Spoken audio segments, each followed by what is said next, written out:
Hi everyone, Mrs. Lansdell here. Time for story time, I think, and brought my dog along to listen to the book, though she seems a little bit sleepy at the minute. This is Sophie. She's quite an elderly lady, so she sleeps quite a bit, but she'll enjoy listening to the story. So I wanted to read you one of my all-time favorites, and you can tell it's a pretty good book because look, someone gave it a medal. This is the Caldecott Award medal. So every year people read a lot of children's books, and if they think they're really, really good, they give them a medal. And this one's got a gold medal, so you can get silver medals or gold. So they thought this was a really good book. And my book is called Sylvester and the Magic Pebble. And my author is William Steig. And because there's only one name, we assume he's the author, wrote the words, and the illustrator did the pictures. So let's see what happens. Love this book. Okay, let's see if I can get it on the screen so you can see the pictures. Sylvester Duncan lived with his mother and father at Acorn Road in Oatesdale. One of his hobbies was collecting pebbles of unusual shape and colour. Do you see what animal they are? That's right, they're donkeys. You see the pebbles on the table? On a rainy Saturday during vacation, he found a quite extraordinary one. It was flaming red, shiny, and perfectly round, like a marble. As he was studying this remarkable pebble, he began to shiver, probably from excitement, and the rain felt cold on his back. "Oh, I wish it would stop raining," he said. Here he is. It's all very wet, and he's hoping it'll stop raining. Do you see that red pebble in his hoof? To his great surprise, the rain stopped. It didn't stop gradually, as rain sometimes does. It ceased. That means it stopped immediately. The drops vanished on the way down, the clouds disappeared, everything was dry, and the sun was shining as if rain had never even existed.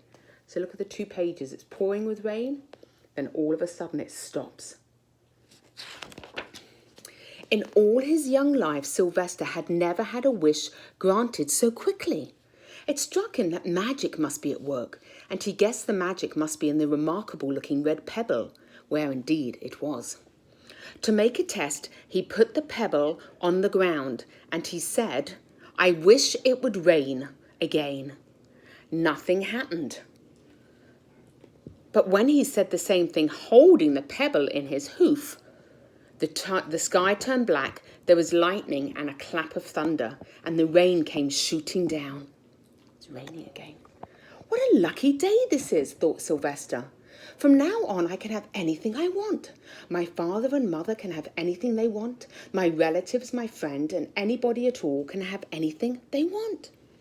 He wished the sunshine back in the sky, and he wished a wart on his left hind fetlock would disappear, and it did. And he started home, eager to amaze his father and mother with his magic pebble. He could hardly wait to see their faces. Maybe they wouldn't even believe him at first.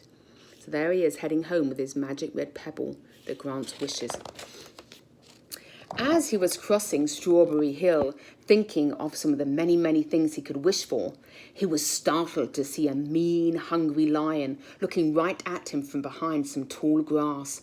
Oh, he was frightened.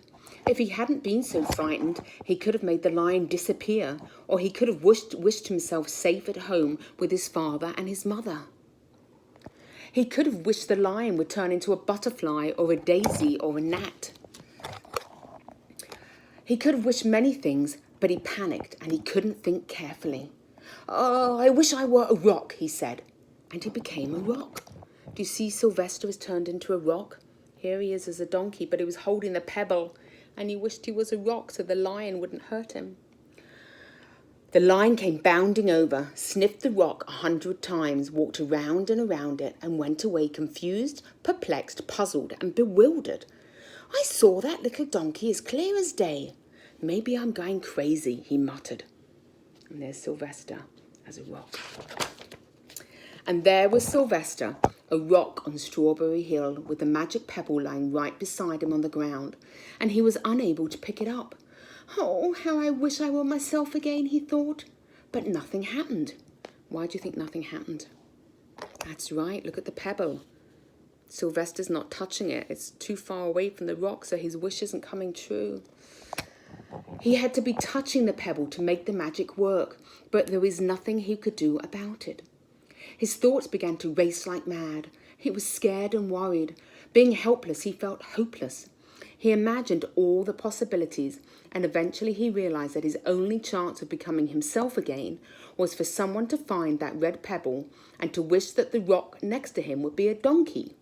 Someone would surely find the red pebble. It was so bright and shiny. But what on earth would make them wish that a rock were a donkey?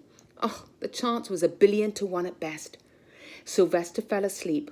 What else could he do? Night came with many stars. Poor Sylvester, he's so sad.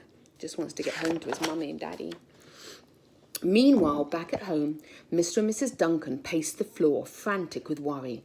Sylvester had never come home later than dinner time. Where could he be? They stayed up all night wondering what had happened, expecting that Sylvester would surely turn up by morning. But he didn't, of course. Mrs. Duncan cried a lot, and Mr. Duncan did his best to soothe her. Both longed to have their dear son with them.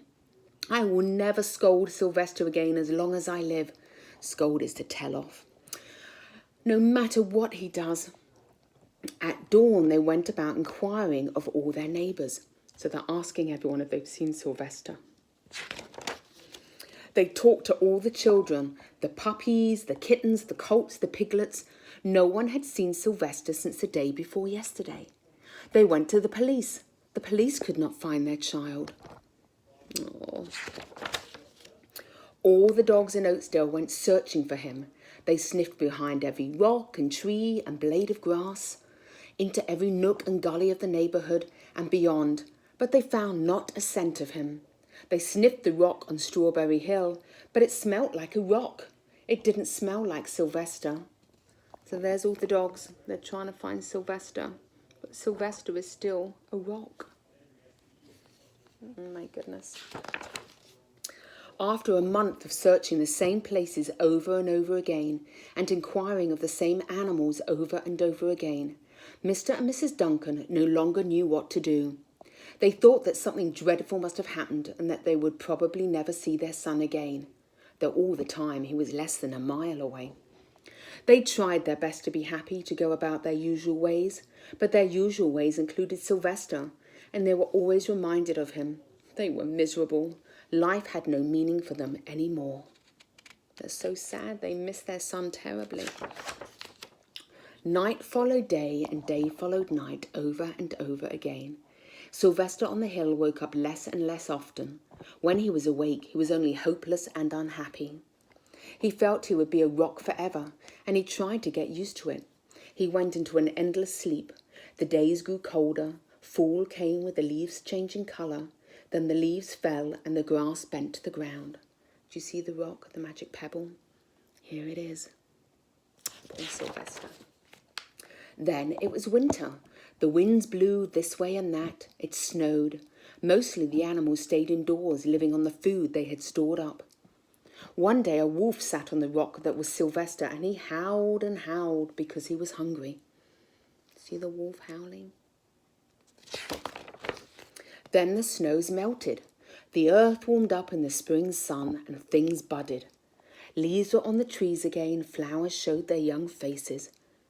There's the pebble. One day in May, Mr. Duncan insisted that his wife go with him on a picnic.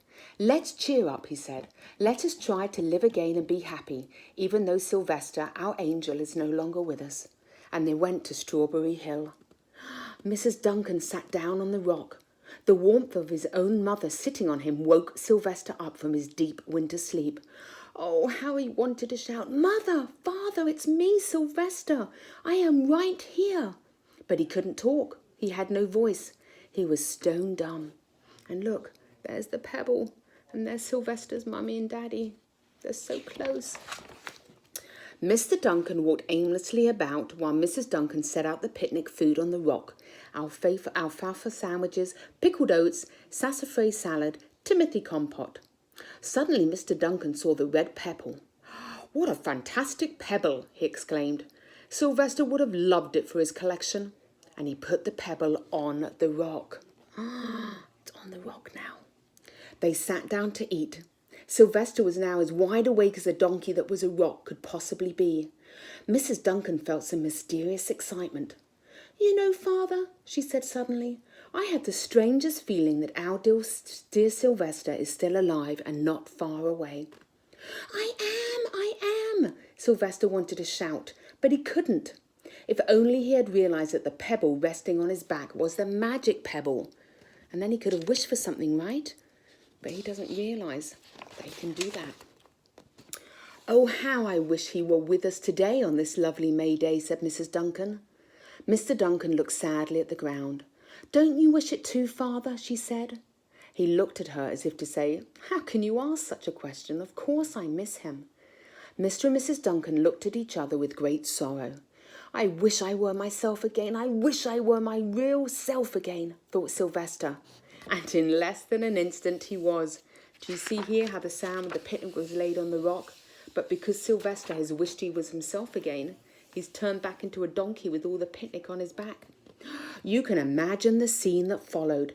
The embraces and the kisses, the questions, the answers, the loving looks and the fond exclamations. When they had eventually calmed down and had gotten home, Mr. Duncan put the magic pebble in an iron safe. Someday they may want to use it again, but really, for now, what more could they wish for? They had all that they had ever wanted. The end. And there they are. They're having a big hug. Oh my goodness, poor Sylvester. That must have been scary for him, right? As I say, that's one of my favourite books, Sylvester and the Magic Pebble. So I'm glad I got a chance to read it to you, friends. Friends, I miss you. All the teachers miss you. So have fun. The weather's getting sunny and warm. So enjoy the outdoors and I'll see you soon. Bye.